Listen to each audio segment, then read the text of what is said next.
hello everybody, and welcome back to the mission log. My name is Jason Gilbert. I want to thank you for checking out my previous two videos, and we are working our way through the entire Star Trek universe, beginning with Star Trek the Original Series. We're doing episode by episode, and I'm going to give you a review and my take on it. And I want to give a special shout out to everybody who's subscribed to the channel so far. And I ask that if you enjoy the content, please go ahead and hit that subscribe button. It'll really help me out. It'll really help the channel out. Now, after reviewing the first two pilot episodes, we are now into Season 1, Episode 1, titled The Man Trap. This episode was written by George Clayton Johnson, directed by Mark Daniels, and produced by Gene Roddenberry. It aired on September the 8th, 1966. So that's the introduction. Let's take a look at the story.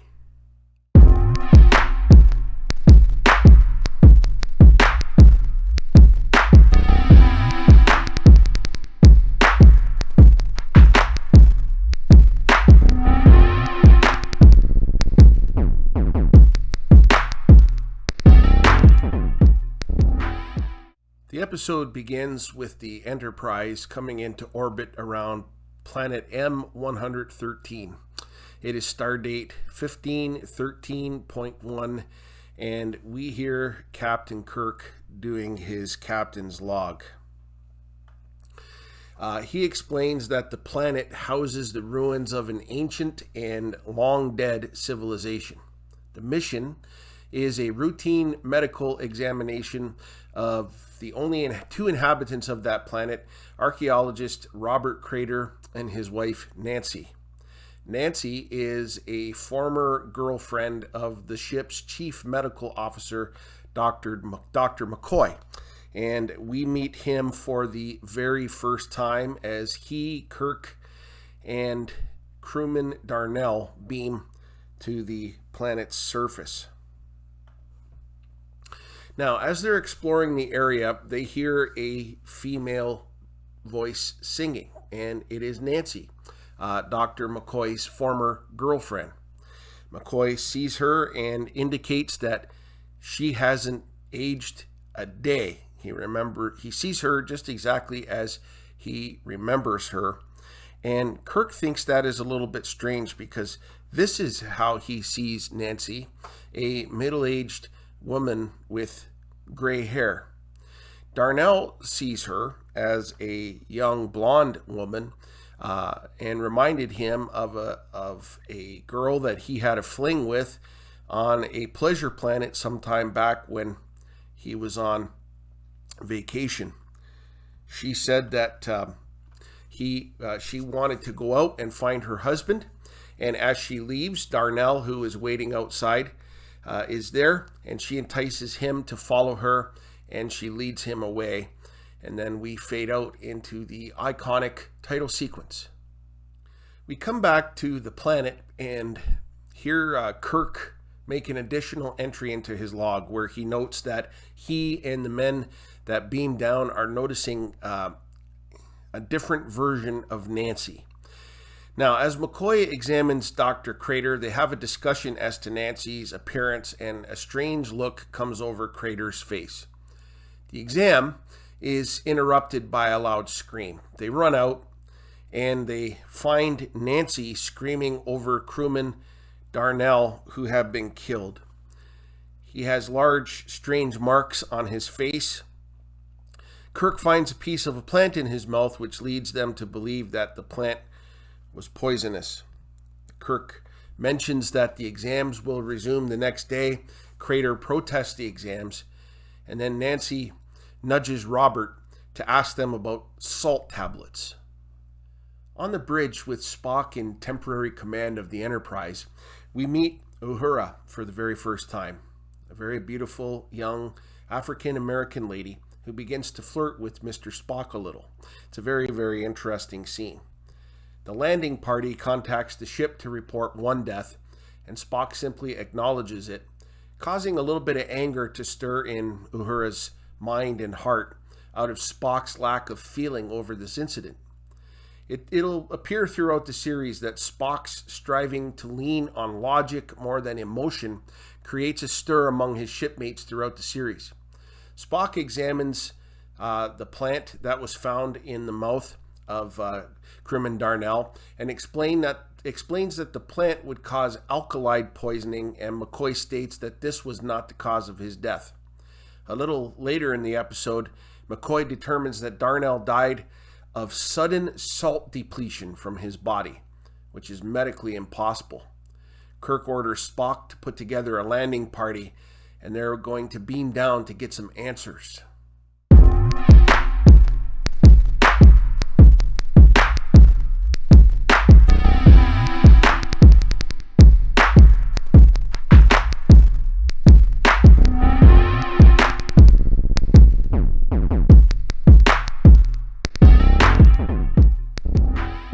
Down on the planet, they are getting nowhere with the questioning.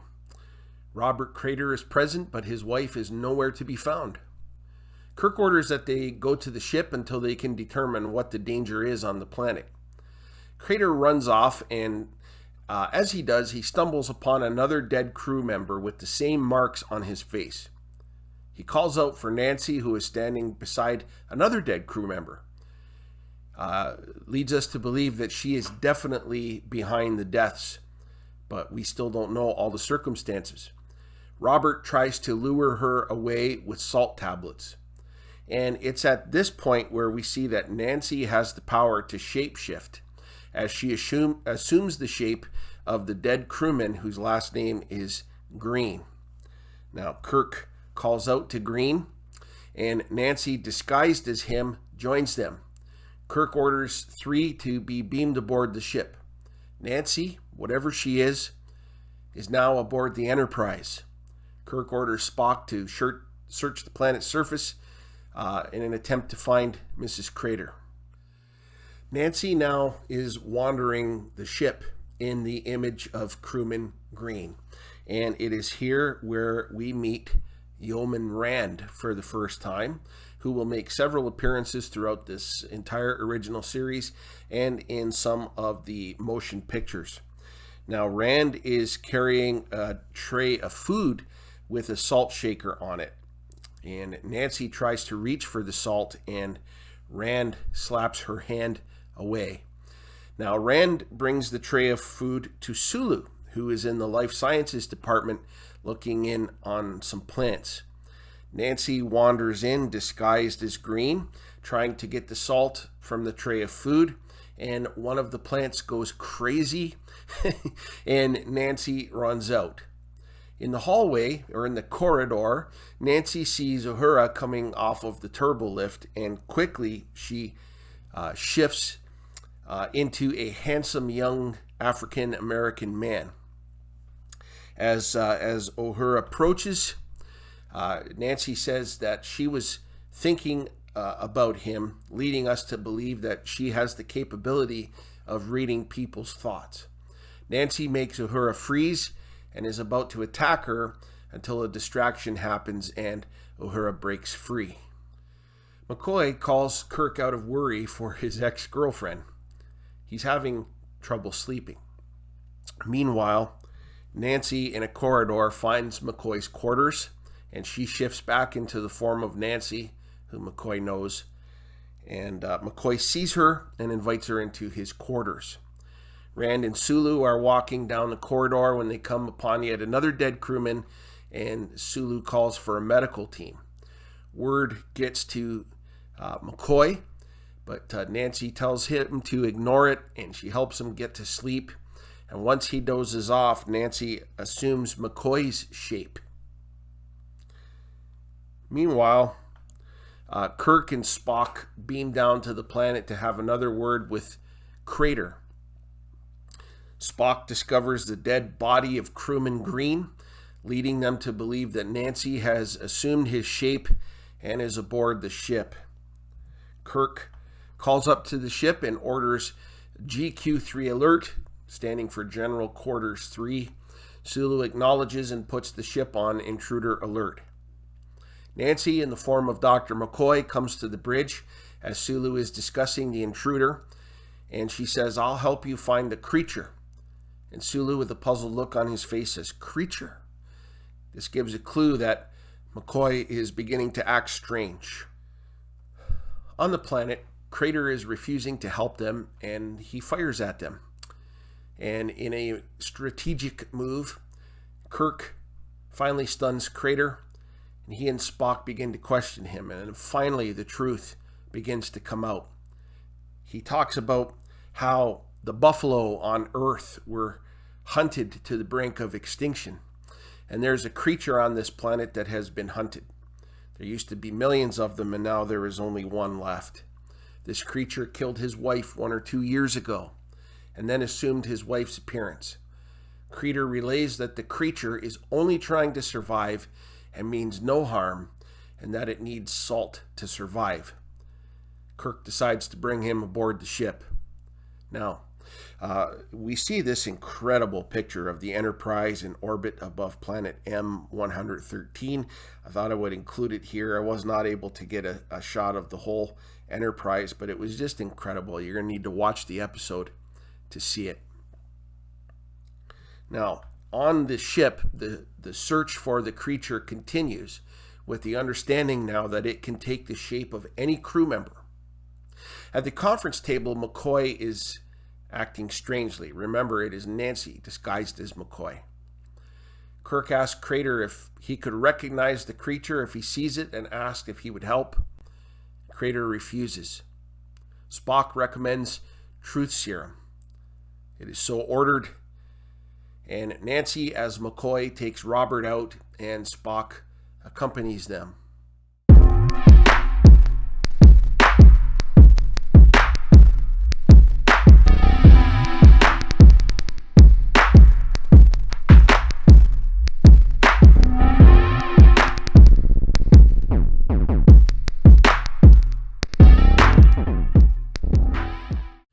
Kirk is then summoned to the dispensary, where he sees an injured Spock.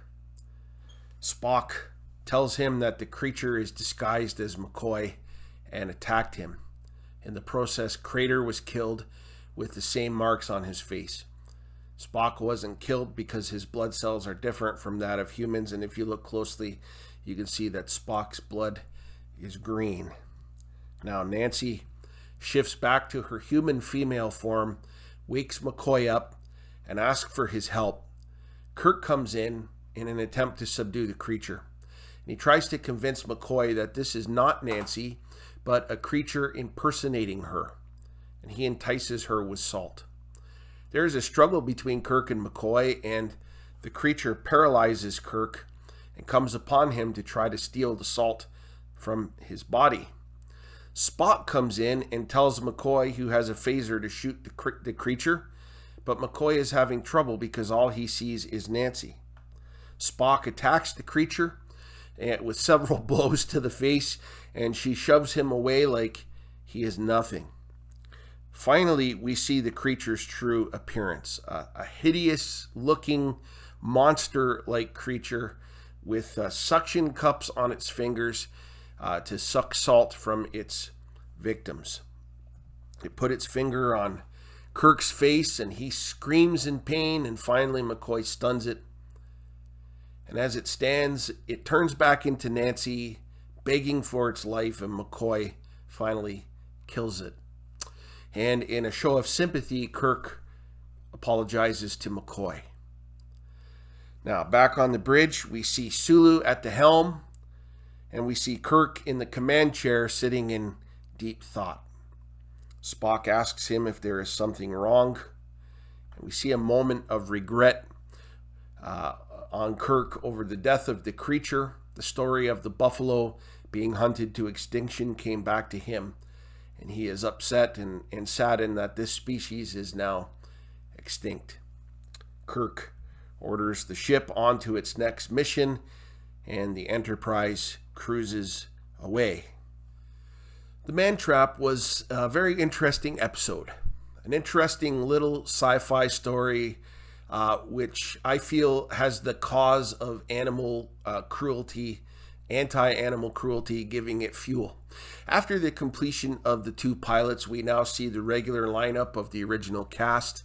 We have yet to meet Mr. Chekhov, however, and Montgomery Scott was not a part of this episode. Nichelle Nichols as Uhura commanded the screen when she appeared.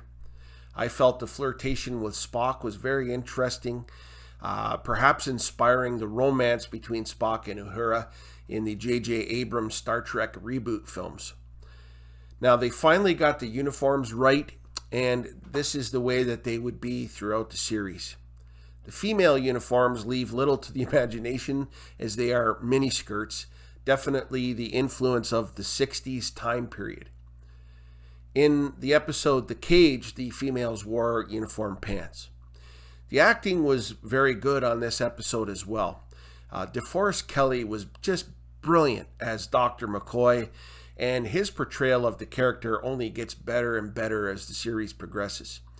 Spock's continuing struggle between his Vulcan side and his human side is acted wonderfully here as well. And also William Shatner did fantastic as Captain Kirk. I really feel that these 3 men were born to play these roles. The episode, however, was very slow in parts. I felt that the scenes when the creature was aboard the ship and wandering the ship took up too much time, and that it hindered rather than helped the overall story. The story itself is solid. It's a basic whodunit mystery that gets solved near the end of the episode. I felt that the creature's true appearance at the end of the episode was the right decision. The creature, however, reminded me a little of the Morlocks from the movie adaptation of The Time Machine by H.G. Wells. I scored this episode 3 out of 5 Starfleet insignias for awesomeness. It was a good story, but I do feel that there is room for improvement.